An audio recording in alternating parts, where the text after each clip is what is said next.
Hey everyone, I'm Nikhil with Shelf-Esteem. Welcome back to another weekly reading roundup. There's certain weeks where you just feel kind of grateful to be alive. Grateful to have the friends and loved ones that you do. Grateful for great reading experiences. And this is one such week. So let's talk about everything that happened in my reading life, and my music life, and my personal life in the week ending August 11th, 2024.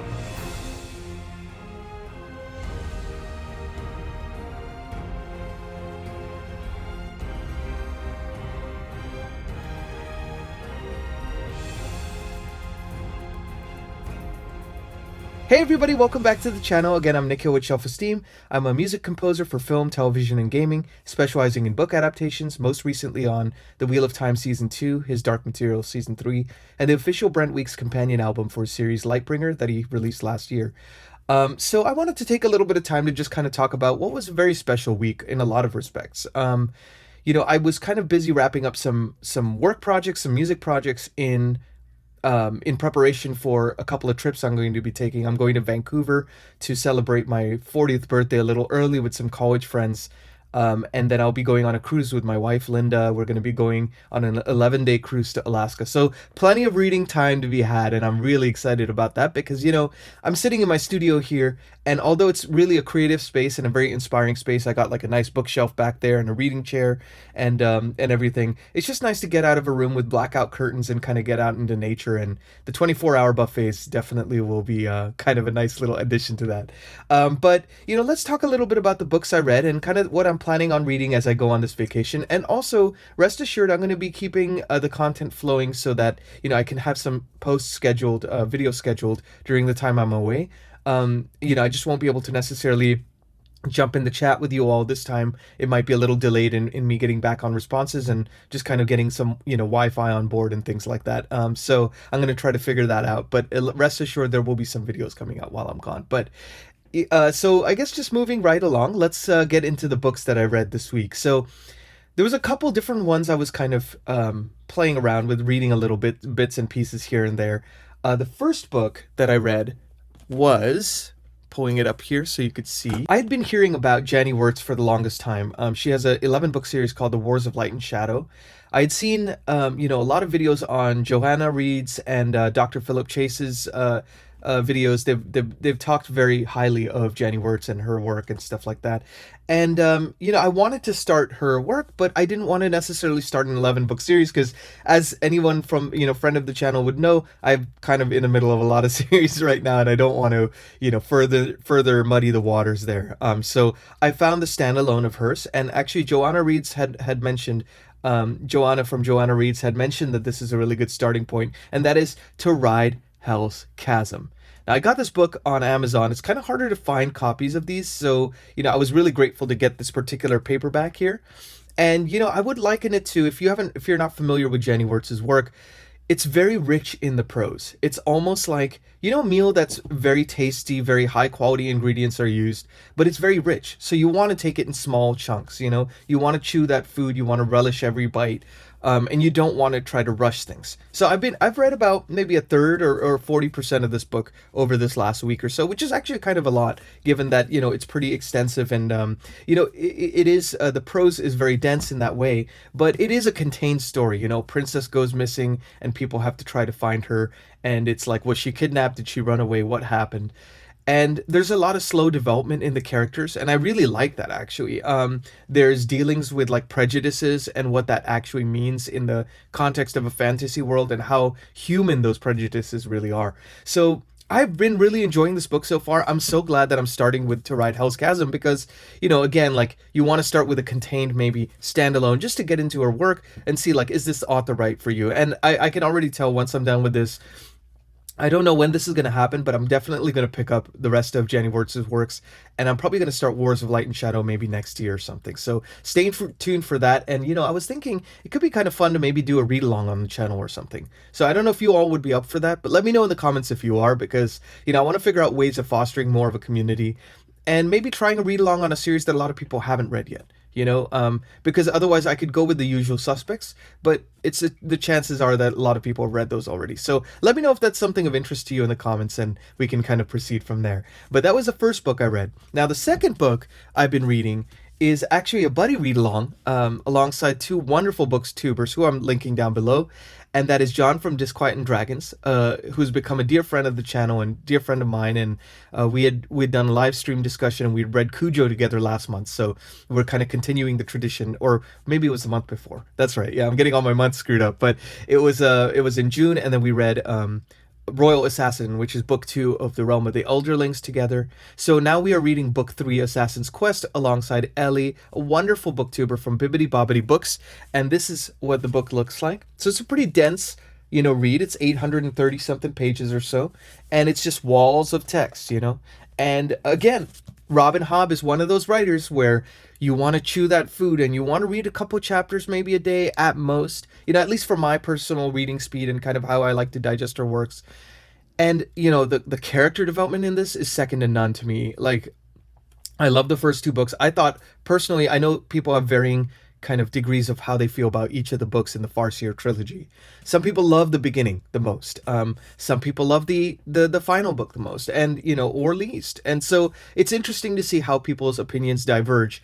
But it seems like we're all three so far aligned and really feeling riveted by this book in Fitz's character development and his journey, and kind of the idea of like dealing with trauma, and that trauma can have lasting effect on the characters it affects, and that it's not something you can brush off. There are no time jumps where you're thinking like, oh, that was something that happened in the past, but you're going through it as some of the characters in this book are going through it, and you're kind of privy to their innermost thoughts. And I think that's something Robin Hobb does well. And I would say that, she does it really. I have not seen anyone do that in the fantasy genre quite like Robin Hobb. So I'm really excited to continue this with them. And, we're thinking about doing maybe a possible live stream on one of our channels. So we'll keep you apprised on that, once we get a chance to kind of iron out the details on how that might look like. But this has been a fascinating read so far. I'm just on chapter 5 now. So I got a ways to go. I think I'm like only on page 100 and something. So definitely going to be chewing my food on this one, and probably taking it on my trips with me, and so I can read it on the nice, beautiful Crown Princess deck on the cruise, and just fall into a world. So that's always a fun thing when that happens. So this was the second book I read this week. Now the third book I read on Kindle, so I don't have a physical copy with me, but in high school I had read East of Eden by John Steinbeck. And, I'd heard, I remember at that time I was like 14 years old when I was reading it. And I honestly kind of got bored and I DNF'd it at the time because, it just was an interesting subject matter to me. And I had no real sense of character development and like what that actually means in a book. And like reading a slow burn is not something that was of interest to me at that age, So I decided to revisit it, actually in no small part to Josh from Red Fury Books, who has, praised Steinbeck so highly and he's been doing a reread of his works. And it just got me thinking, maybe I should try that book again and just kind of see if I can revisit it with kind of more of an adult perspective. And man, I don't know what I was thinking when I was 14, because I was riveted from page 1. I got like 100 pages in on the first day. And I kind of set it aside to do these fantasy read-alongs and things like that. But that is one I'm definitely going to be reading it with full speed ahead this month, because again, the character development just puts you right into the Salinas Valley. And like, I grew up in, partially grew up, like I went to high school in the Bay Area. So, I passed Salinas Valley on my drive up in, from LA to visit my parents up in San Jose. So, it's a place that geographically I can see in my mind's eye. And to see it in this book and kind of around the 1860s and kind of what that must have felt like at that time, it was riveting. I mean, and you can tell, I've always mentioned in almost every video, Stephen King is my favorite author of all time, and I have a whole shelf dedicated to the man back there. But you could see like certain character development, certain prose influences. You could see how he was influenced by John Steinbeck. And so anyone who's read King and loves the way he kind of deals with characters will probably like John Steinbeck. And, I've heard East of Eden is his magnum opus, so great place to start, if any. So I'm really excited to continue down that journey and read more of John Steinbeck's works, I think, if this is any indication on how good that man was as a writer. So that was the third book I read. So what am I going to read this week? So I'm going to just kind of continue down the path of these 3 books. And, I mentioned to you that Different Seasons by Stephen King had won the poll that I had taken on which one you'd like to see reviewed next on the channel. And so that one I'm going to definitely start this week as well. So I'm going to be juggling 4 books at the same time. But I don't know, it actually seems like they all kind of complement each other, if that makes sense. So Jenny Wirtz is like the dense fantasy that you want to really take your time with.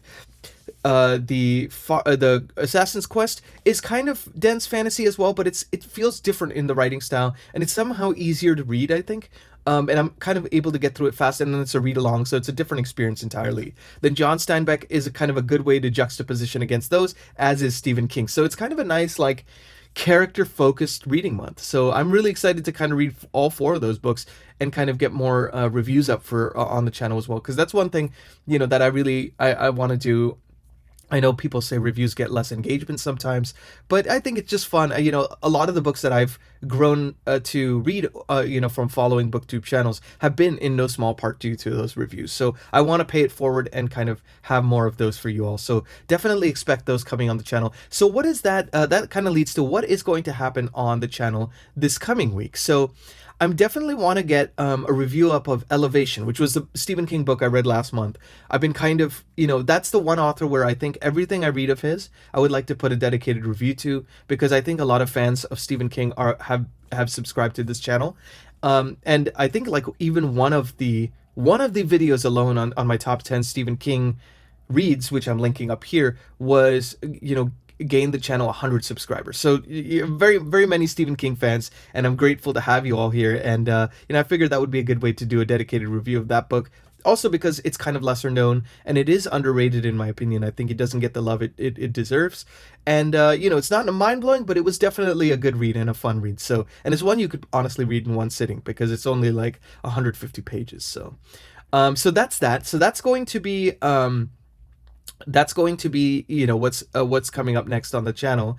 And then I kind of wanted to talk a little bit about my personal life, because the craziest thing happened to me on Friday, and I'm still recovering it both, emotionally and also from the drinks consumed that night. But I got the shock of my life. So I was going to, a movie night with a friend of mine, the director of Dead Whisper.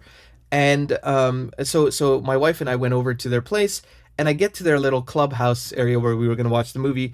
And a bunch of people surprised me for my upcoming 40th birthday. And like a bunch of friends showed up and they had pizza and drinks and everything. But that was not the craziest part. The director of Dead Whisper has become a fan of my old band Dream Alive. And they learned a 7-minute like opus song that we had done, like a very progressive rock song, by ear. And him and a film editor friend of mine and their friend Marcel, they played the whole song in its entirety on their instruments. They got me up to sing the reprise of the song. And then my friend Jake, who's the editor, he is friends with Mike Henry, who voiced Cleveland from Family Guy, one of my favorite shows. And he left me a voicemail, like a kind of a voicemail message, singing happy birthday, and then also singing the lyrics of that Dream Alive song that I'd written. It was like the most, I felt like I was hallucinating at one point, because I felt like it was like a fever dream I was witnessing. And my friends just like were just so wonderful. I mean, they gave me this, I gotta show you this. So they gave me this wonderful card of all the things. It shows like all the things that happened in 1984, and then they all signed it and stuff, and left beautiful personal messages and stuff like that. I mean, my heart was full. And it was, no one has ever done anything remotely like that for me before, and I just felt so special. And it's one of those things where it's just like I woke up, now I'm fully recovered on a Sunday morning. When you get to be my age, it takes 2 days instead of one to recover from a night out. But, I just woke up feeling really grateful. And it just got me thinking about the wonderful community, both on Booktube, both in real life, that I get to be privy to. And I just feel so grateful to have wonderful, special people in my life. And I've met, friends over the last like 20 years that have remained close friends to this day. I'm meeting friends now through this BookTube experience that I really consider good friends now. John from Disquiet and Dragons, Cliff from Cliff's Dark Gems, like people I genuinely care about and I'm getting to know, and it's just wonderful. So I just want to say thank you to you all for everything you do to kind of make this community what it is. It's a heartwarming experience. So yeah, my heart is very full, and I'm really looking forward to taking a break and just kind of rejuvenating, being out in nature with my wife and reading some great books. So with that, this is kind of a slightly non-conformist weekly update, but I just wanted to let you know kind of what's going on in my life, and please share with me what's going on in yours. I would love to know what you're reading down below. You know, I always get such great recommendations from y'all. I mean, really, and it's just fun to be able to share that with you, have a dialogue. And this is kind of a whole impetus of my channel has always been like, I'll do some special videos, like I did a Fantasy Worlds one, which I'm linking up here, that was kind of had a cold open and was kind of more produced. But some of these other videos I also like to make conversational, because that's the thing I loved about like people like Josh from Red Fury Books, you know, Mike's from Mike's Book Reviews, and people like that I watched before I started my channel.